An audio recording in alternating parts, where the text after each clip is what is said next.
So ayun mga idol, ginawa ko nga pala yung video na to kasi nakita kong konti na lang yung gumagamit ng Hanzo kahit napakaduga niya. Sa totoo lang, napakaduga talaga ng Hanzo eh. Hindi ko lang alam kung ba't konti ang gumagamit nito. Uy, sana all! Hindi nyo ba alam na siya lang yung hirong may kayang makapunta sa base to base ng kalaban?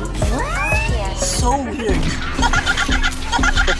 Joke lang, syempre walang ganun. Yung I mean yung napaka-OP ng ulti niya.